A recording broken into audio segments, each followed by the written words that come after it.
Pro Group Management. Workers' comp that works for you. Welcome to Nevada Newsmakers. On the broadcast today, Jill Derby joins us. She's the former Democratic State Party Chair, and she's here for the whole show on an all-new Nevada Newsmakers. Like a traditional handmade basket, retail is woven into the fabric of life in Nevada. From big box to mom and pop, retail supports our communities in countless ways.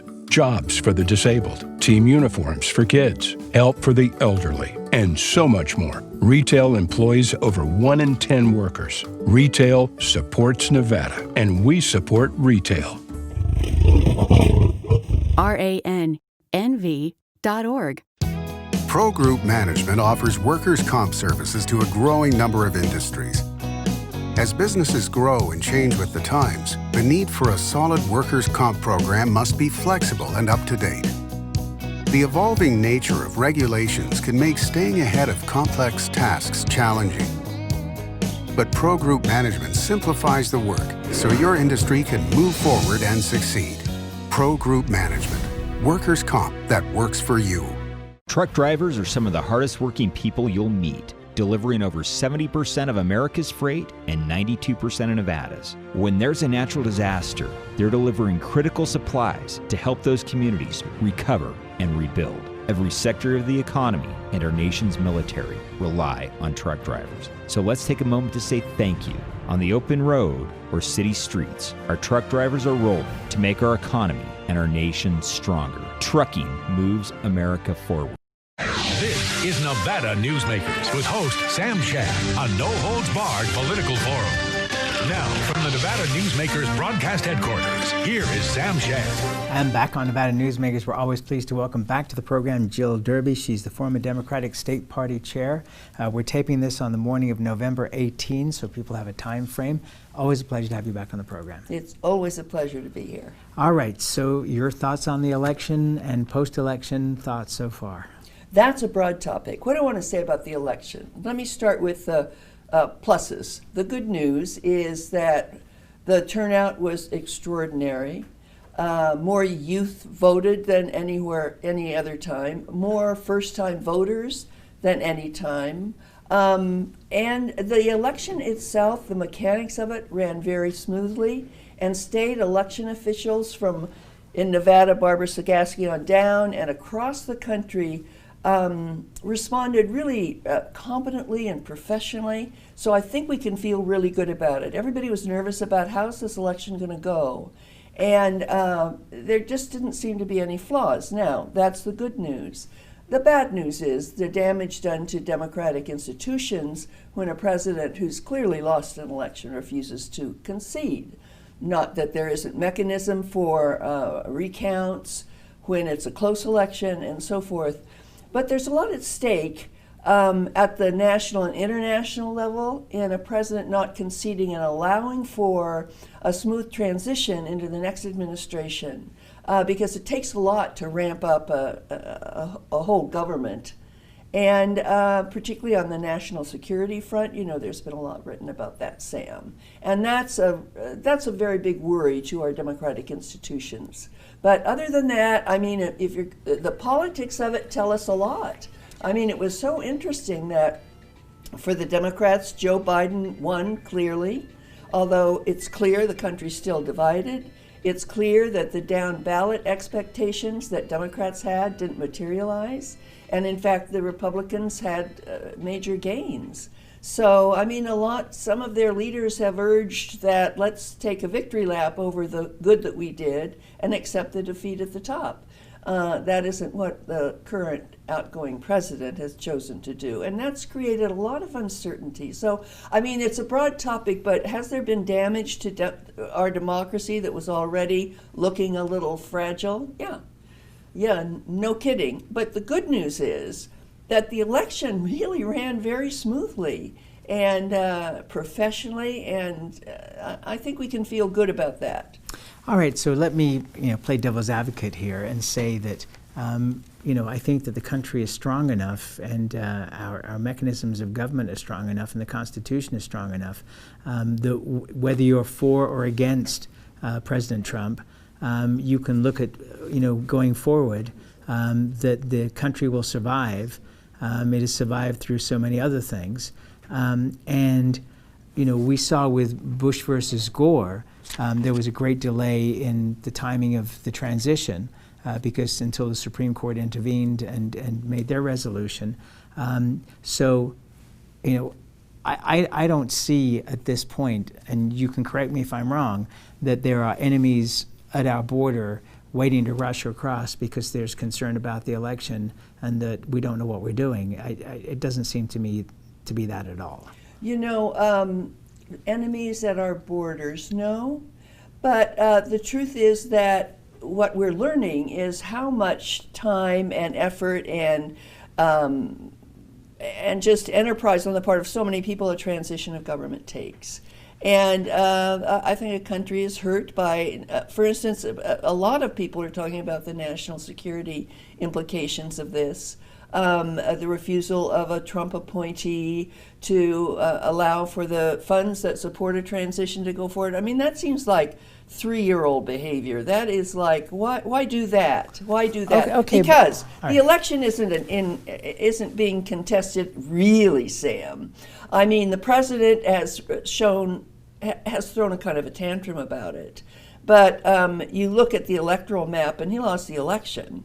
And he's stringing it out, demanding these recounts. But across the country where these legal issues have been raised in states, the courts have been saying, no, there's no grounds, no grounds, no grounds. Right, but I guess the point that I'm trying to make is that the president has the right, and the Republican Party has the right to make challenges if they appear to be correct.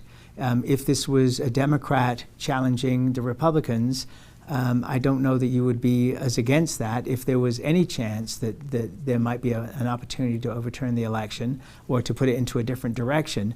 I see, for the folks who are merely listening, not watching, Jill is shaking her head here. But we have a legal system. If the president is using that legal system and the party is using that legal system, they have the right to do that.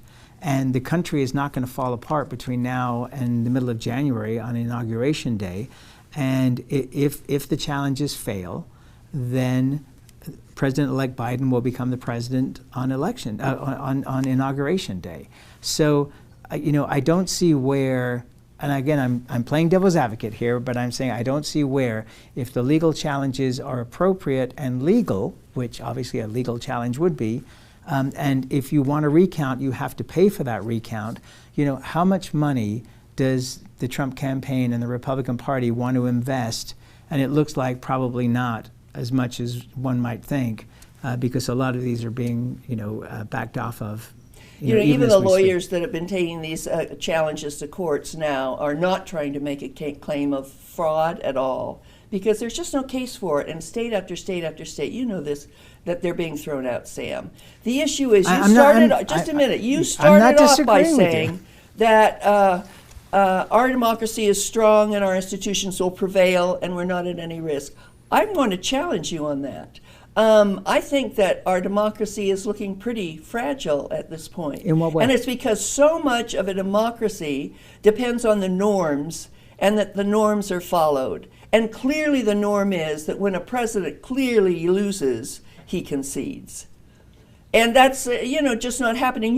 This is unprecedented, Sam. Or maybe, no, I know it happened way back in history, but no, let's be honest. And the Florida case was really one state and a close election and votes left uncounted and some hanging Shads, I think was the reference. They weren't sure about damaged ballots and so on and so forth. Yeah, there was really a case to be made here. Nobody thinks there's a case to be made. People are humoring, let's be honest, people in the Republican Party are humoring the president who is just acting like he's just determined to create his own reality, and telling people he's continuing to say that he's winning this. He's won the election, which is ridiculous if you look really at the vote count and the facts of the matter. Facts have never concerned President Trump. Okay, but all right, hang on. Let's go back to one thing here, all right? You said, you used the word norms. what has been normal in the last 5 years, going from the election campaign that Donald Trump ran, where he beat all the other Republicans to get the nomination, through his entire presidency, norms have shifted. Norms have shifted in Europe, both Western Europe and Eastern Europe. I mean, norms have changed, and we have to adjust with those changes. If somebody, and if you offer, let's be realistic here, if you offer a lawyer money to do something that is legal, that lawyer is going to take the money and do that. Of course, that's what's going on, isn't it? But it's to the detriment of the country, Sam, and that's the concern. Now, let me say, it's not me speaking, it's every national security advisor and person who's informed and a leader in the national security establishment that is saying that. There is a certain risk. Now, maybe nothing happens, but what if something extraordinary happens? Somebody sets off, North Korea goes rogue and starts shooting into South Korea and so on and so forth. And there's this transition of uncertainty that we're in now, because we know that Biden is president-elect and Trump has refused to concede in spite of the evidence. It leaves us in a murky state. Who's calling the shots here? And there are dangers like that. Not because right now something has happened, but it could. And could people that are hostile to the governments, hostile to the United States, take advantage of this time of disruption and uncertainty in our country? Okay, so I will again play the devil's advocate here and say, does not North Korea know that whether we're in transition of president or not, the military and the military organization still exists, and we have a permanent system of government in this country, as we do in other democracies, where the heads of departments change, but the main bulk of those organizations remains the same, whether it's a Republican or Democratic administration, and that anybody who would be foolish enough to challenge the United States at a time like this would be wiped off the face of the earth if they did something. I don't think you can take that for granted. And you're talking there, there are also non-state actors. The Joint Chiefs of Staff haven't changed. None of the, heads of... Excuse me, but I think Trump just fired the Secretary of Defense and some of the senior officers there. Should we be concerned about that? How many people work in the Department of Defense? Yeah, but leadership counts, Sam. And it's the person at the top of whatever that department is that calls the shots. So one of the things that there's a great concern about is with the firing of Esper. And Esper himself said it. And he said, whoever is appointed after me is likely to be a yes man. That's what Trump wants. He doesn't care about personal qualifications so much as loyalty to him. Right, but this is for 2 months. God help us. Now, this is a man who was our Secretary of Defense that knows something about national security. He said, God help us. I'm not disagreeing with what you're saying. I'm just trying to put, I think one of the problems that we're having in this country is a climate of fear that is being projected by the media, certainly, and in an effort to sell more and more advertising and keep people maintaining their watching of whether it's Fox News or MSNBC or whoever it might be, to constantly keep the nation on edge. We are not having, maybe in some places, a minor civil war that's literal, but we're having a family civil war. I don't know about your family, but I can certainly tell you that there are lots of families I know where husbands and wives are at each other's throats over these politics and over issues that they barely understand, but they're following the philosophy of whatever network they're watching. And I think it's important for people to understand that in this country and other democracies, there is a system in place that does not collapse because the head of that organization goes away. Tell the Romans that, or the Greeks that, or the Persians that. Empires fade and democracies fail. Look what happened in Nazi Germany. Here's the thing, Sam. I think maybe I'm not going to disagree with anything you said. The country is clearly divided, and news organizations feed that. They really feed that because they want more viewers for all the reasons. So no disagreement there. And the idea that families and friendships have been frayed over these because people feel very strongly.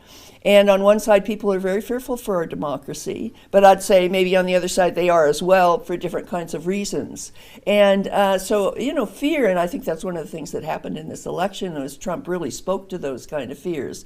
But I would challenge your underlying assumption that our democracy is somehow set in stone and stable, because democracies fade and democracies go, and it can happen gradually or quickly. And there are countless examples, and you see a lot of that written by thought leaders and scholars and pundits about democracies, and is the American democracy at risk? And I would say, yeah, I think there are some risks to it. If we were to go back to a president who was so authoritarian as to ignore the rules and the norms, I think so. I mean, the argument in America, have we given the president too much power? To think that one person could declare a nuclear war?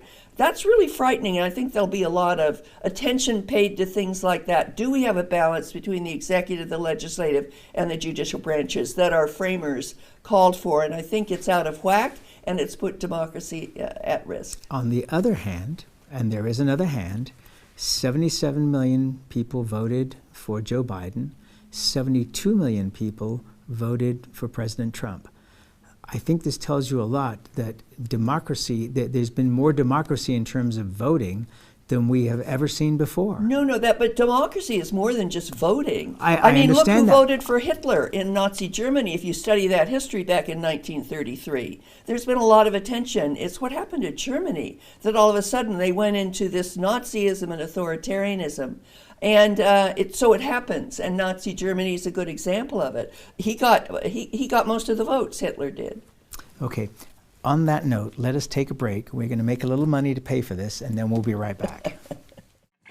Tamarack Casino is giving away $100,000 through November 28th. You heard that right. Tamarack is giving away $100,000 guaranteed. Every Friday and Saturday, Tamarack will give away $5,000 nightly. And on October 30th and November 28th, Tamarack will be giving away $20,000 in all cash grand prizes guaranteed. Don't miss your chance to win big. Ooh, your good times at Tamarack. Your good times are at Tamarack. The signs and symptoms of cataracts can start out small with subtle changes in your vision. So don't wait. Be proactive and take your vision into your own hands. If you're experiencing the onset of cataracts or just have questions, contact your eye care professional or call Eye Care Associates of Nevada today. Dr. Hiss has years of experience specializing in the surgical correction of eye disorders and has completed over 84,000 vision correcting procedures. At Eye Care Associates of Nevada, we'll change the way you look at the world.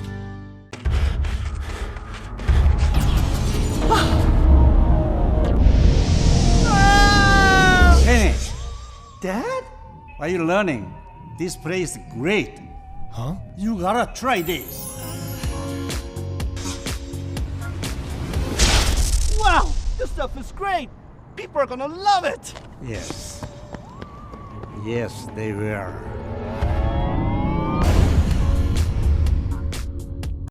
This is Nevada Newsmakers.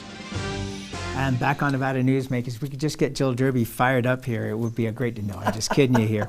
Jill Derby is the former Democratic State Party chair. Let's pivot to international issues. Where would you like to start? Well, it's just that interesting, the international reaction to this. Trump has taken a very different approach to international allies and treaties and so on and so forth, and it's sort of America first, and allies aren't as important as we used to think they were. So there's been a lot of international damage done, but it was interesting to me listening recently to some national pundits, one in Nairobi, Kenya, and one over in Britain, who writes for the Financial Times, talking about what does this look like from the international perspective? And an interesting quote that came out of the Nairobi journalist, a very respected and prominent guy, I must say, is that he said, there have been headlines over in Africa that who's the banana republic now? And that's an interesting perspective. And from the journalist in London who said, the truth is Americans aren't very aware of how they're being perceived from abroad. He said a lot of Europeans feel sorry for Americans because a lot of Americans don't have health care. A very high percentage of children don't have either health care or adequate food and nutrition. He said, Americans really always think they're number one, but if you start looking at the numbers, the international perspective reflects that. But the Kenyan journalist was very interesting because all the things that we've accused Africa of, like their incompetent elections and so on and forth, they're standing there looking at us thinking, So I want to say, I think the shining city on the hill image that we Americans thought we had of America doesn't carry over abroad, and the last 4 years is undermined it seriously. And this election and the chaos around it has done that. I don't know if we'll recover in terms of any kind of international standing. I hope we'll be able to reestablish relationships with allies, but I think they'll be skeptical that America won't turn to authoritarianism again. Well, I mean, that's a chance for every country to turn towards authoritarianism. We wouldn't have thought so for America. Well, I'm not saying we have done at this point in time, but what I would also say to you is, if you look at immigration statistics, the number of people from around the world who still want to come and live in America far exceeds the capacity that we have to be able to accommodate those people. Let me just say, it's not in the developed world. It isn't the Danish and the Finns and the Swedes that are trying to get here. It's the very poor in Latin America and in other countries. The very poor. Jill, I would disagree with that. No, let's look at how many Danes. It's going the other way. Americans looking. And those are small countries. Those are not necessarily big countries. Well, but never mind. Look at. Okay. Well, I mean, they're countries. Well, no, I'm not disagreeing. They're countries, but I mean, I've never had a debate before about the number of Finns who want to come to the United States from Finland. There are very few. But look, none. I would they have a good life over there. I would doubt that as well. But I would say to you, the number of people in India, for example, the number of people in China who would like to come and work in technology, very poor but very smart people who would want to go to universities here and work in this country. And by the way, Trump has impeded that whole process. As somebody who works in higher education, I have to tell you all of that. But Sam, honestly, if you be honest with me, it's people, the poorest, who see an opportunity they don't have in their own country. I don't know. Jill Derby, I would disagree with you, and I would disagree with you on a very personal level because I was not one of the poorest. I know, back in the 30s. In the 30s, the 1830s. We'll take another break. We'll be right back. This is Devolved, Jill Derby. Dimitri Prine here for Design Outdoor. Come visit Design Outdoor's store and backyard to see our wide selection of fire pits, barbecues, and pizza ovens, natural stone water features and fountains, and frost-proof pottery. Our store and backyard are located at 11600 South Virginia, just north of DeMonte Ranch Parkway. Visit designoutdoor.com or call us at 851-9499.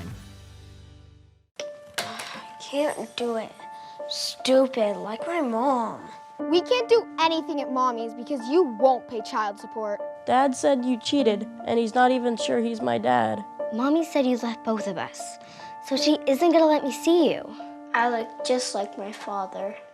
I'm divorce attorney Marilyn York, and I may represent men, but hate has no gender, only casualties.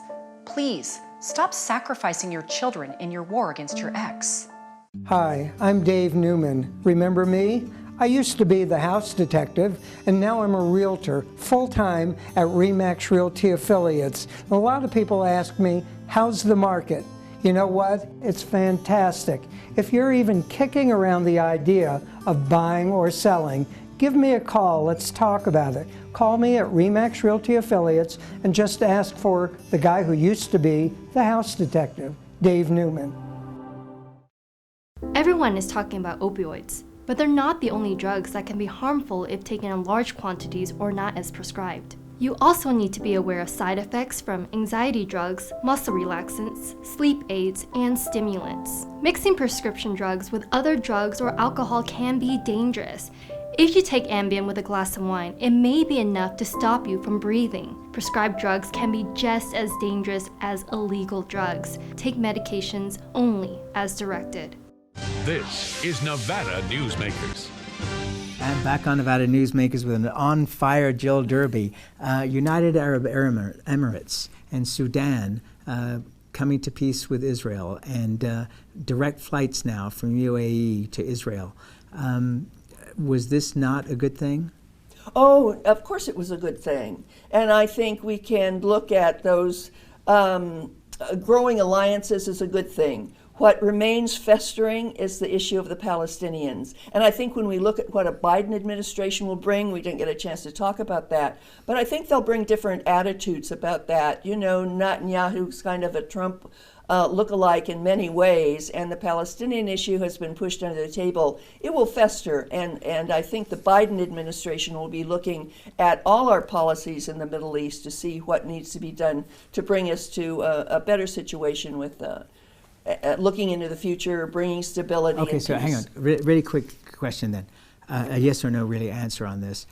Do we not have to wait for the next generation of Palestinian leadership to get to a point where we can have a reconciliation or a conciliation of some kind between Israel and this next generation is speaking up. There, about 45% are the Palestinian youth that are coming into an active participation in the government, and they're even looking at the one-state solution, which many Israelis don't want. That is a topic for another day, but a very interesting and very serious topic. Jill Derby, always a pleasure. Thank you, ma'am. And me too. Thanks, Sam. We'll be right back. Brian Culpa Photography was born in the rolling hills of Massachusetts, and now he can help you experience the stunning beauty of Nevada in a whole new way through the power of flight. Flying has always been a passion for Brian, and at Brian Culpa Photography, he can make your imagination soar. Brian has the creative mind and tools to tell your unique story. Experience the bird's eye view at brianculpaphotography.com. Hi, my name's Marilyn Miner, and I'm sure you'd agree that Nevada's a very special place to live. I was born here, and my husband and I have raised our family here. I feel it's a privilege to live and work in the Truckee Meadows. I especially enjoy helping my clients reach their real estate goals. Sometimes the smallest details provide the greatest satisfaction. I'd be complimented to talk to you about your next move. Call Marilyn Miner at Dixon Realty, 742-1280, or log on to marilynminer.com. Safety. We all think about it. You think about it when he buckles in, when you check your mirrors and put away your phone. RTC thinks about safety too. In fact, we create it. Center turn lanes mean fewer blind spots. Bike lanes keep cyclists and you safe. Roundabouts reduce injury collisions, and all these crosswalks are designed to keep families like yours safe. Safety is your priority, and it's ours too. Every day, in everything we do. Pro Group Management specializes in providing industries with the necessary components to satisfy and exceed workers' comp requirements. Every business has unique needs and specific regulations. Pro Group Management stays ahead of the curve, providing up-to-date services to keep your industry in top form. Discover how we simplify your tasks, improve efficiency, and reduce expense to keep you moving in a positive direction. Pro Group Management, workers' comp that works for you. You can now watch Nevada Newsmakers on YouTube. Just go to YouTube and search for Nevada Newsmakers and become a subscriber. We'll see you on the next broadcast. Thanks for watching and listening.